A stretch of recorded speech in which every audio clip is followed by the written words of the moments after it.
3 patrol cars were pulled up in front of the apartment building off Sunset. The flashing red lights had already drawn a crowd, despite the early hour of the morning and the morning chill. She parked her car down the street and walked down to the lobby. A young patrolman stopped her.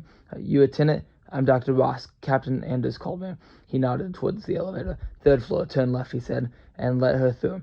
The crowd watched curiously as she crossed the lobby and waited for the elevator. They were standing outside, looking in, peering over each other's shoulders, whispering among themselves. She wondered what they thought of her. Flashing lights from the patrol cars bathed the lobby intermittently with a red glow. Then the elevator came, and the doors closed. The interior of the elevator was tacky, plastic paneling made to look like wood, worn green carpeting stained by innumerable pets. She waited impatiently for it to creak up to the 3rd floor. She knew what these buildings were like, full of hookers, full of fags, full of drugs and transients. You could rent an apartment without a long lease, just month to month. It was that kind of place. She stopped off at the 3rd floor and walked down to a cluster of cops outside an apartment. Another policeman blocked her way. She repeated what she said. She repeated that she was here to see Captain Anders, and let her through with the adamantine not to touch anything. It was a 1-bedroom apartment, furnished in pseudo-Spanish style, or at least she thought it was. 20 men were crowded inside, dusting, photographing, measuring, collecting. It was impossible to visualize how it looked before the onslaught of police personnel. Anders came over to her. He was young, in his middle 30s, wearing a conservative dark suit. His hair was long enough to hang over the back of his collar, and he wore horn-rimmed glasses. The effect was almost professional, and quite unexpected. It was strange how he built up prejudices. When he spoke, his voice was soft. "Are you Dr. Ross?" "Yes." "Captain Anders." He shook hands quickly and firmly. "Thank you for coming. The body is in the bedroom. The coroner's man is in there too." He led the way into the bedroom. The deceased was a girl in her 20s, sprawled nude across the bed. Her head was crushed, and she had been stabbed repeatedly. The bed was soaked with her blood, and the room had the sickly, sweet odor of blood. The rest of the room was in disarray.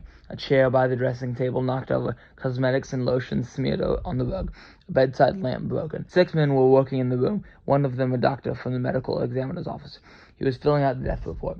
"This is Dr. Ross," Anders said. "Tell her about it." The doctor shrugged toward the body. "Brutal methodology. As you can see, strong blow to the left temporal region, producing cranial depression and immediate unconsciousness. The weapon was that lamp over there. Blood of her type, and some of her hair are affixed to it." Ross glanced over at the lamp, and then back to the body. The stab wounds, there later, almost certainly post-mortem. She was killed by the blow to the head. Ross looked at the head. It was squinted in on one side, like a deflated football, distorting the features of what had once been a conventionally pretty face. "You'll notice," the doctor said, moving closer to the girl, "that she's put on half her makeup. As we reconstruct it, she's sitting at the dressing table over there making up. The blow comes from above and from the side, knocking her over in the chair, spilling the lotions and crap. Then she's lifted up." The doctor raises his arms and frowned in mock effort, lifting an invisible body from the chair and placed on the bed. "Somebody pretty strong?" Yeah. "Oh yes, a man for sure." "How do you know that?" "Pubic hair in the shower drain. We found 2 varieties. One matches hers and the other is male. Male pubic hair, as you know, is more circular, less elliptical in cross-section than female hair." "No," Ross said, "I didn't know that." "I can give you a reference on it if you want," the doctor said. "It's also clear that her killer had intercourse with her before the murder. We've got a blood type on the seminal fluid, and it's AO. The man apparently takes a shower after intercourse, and then comes out and kills her." Ross nodded. Following delivery of the blow to the head, she's lifted up and placed on the bed. At this time, she's not bleeding much. No blood to speak of on the dressing table or rug.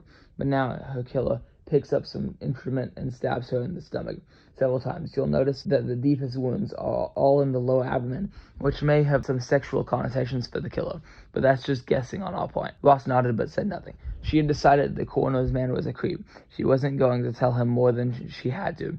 She moved closer to the body to examine the stab wounds. They were all small, puncture-like in appearance, with a good deal of skin tearing around the wounds. "You find a weapon?" "No," the doctor said. "What do you think it was?" "I'm not sure. Nothing very sharp, but something strong. It took a lot of force to penetrate this way with a relatively blunt instrument." "Another argument that it's a man," Anders said.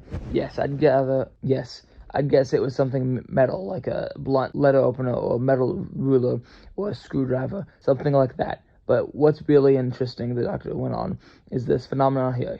He pointed to the girl's left arm, which was outstretched on the bed and mutilated badly by stab wounds. You see, he stabbed her in the stomach and then stabbed her arm, moving out in a regular way, a succession of stabbings. Now, notice when he's past the arm, he continues to stab. You can see the tears in the sheet and blanket. They continue out in a straight line. He pointed to the tears. Now, the doctor said, in my book, that's perseveration, automatic continuation of pointless movement, like he was some kind of machine that just keeps going and going. That's correct, Ross said. We assume, the doctor said, that it represents some kind of trance state, but we don't know if it was organic or functional, natural or artificially induced. Since the girl let him into the apartment freely, the trance-like state developed only later. Ross realized that the coroner's man was showing off, and it irritated her. This was the wrong time to be playing Sherlock Holmes. Anders handed her the metal dog tag. We were proceeding routinely with the investigation, he said, when we found this. Ross turned the tag over in his hand. I have an implanted atomic pacemaker. Direct physical injury or fire may rupture the capsule and release toxic materials.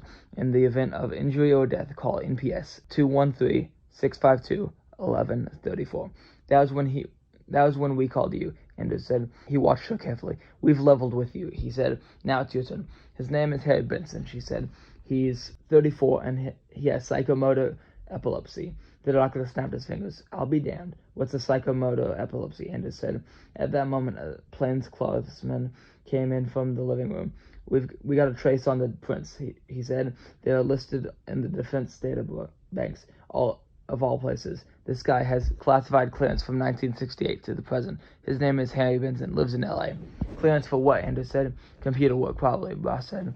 That's right, the plainclothesman said. Last 3 years, classified computer research. Anders making notes. They have a blood type on him? Yeah, type AO is what's listed. Ross turned to the doctor. What do you have on the girl? Name's Doris Blankford. Stage name Angela Black. 26 years old. Been in the building 6 weeks. What does she do? Dancer. Ross nodded. Anders said, does that have some special meaning? He has a thing about dancers. He's attracted to them, attracted and repelled, she said. It's rather complicated. He looked at her curiously. Did he think she was putting him on? And he has some kind of epilepsy? Yes. Psychomotor epilepsy. Anders made notes. I'm going to need some explanations, he said. Of course. Add a description, pictures. I can get you all that as soon as possible. She nodded. All of her earlier impulses to resist the police, to refuse to cooperate with them, had vanished. She kept staring at the girl's caved-in head. She could imagine the suddenness, the viciousness of the attack. She glanced at her watch. It's 7:30 now, she said. I'm going back to the hospital, but I'm stopping at home to clean up and change. You can meet me there or at the hospital. I'll meet you there, Anders said. I'll be finished here in about 20 minutes. Okay, she said, and gave him the address.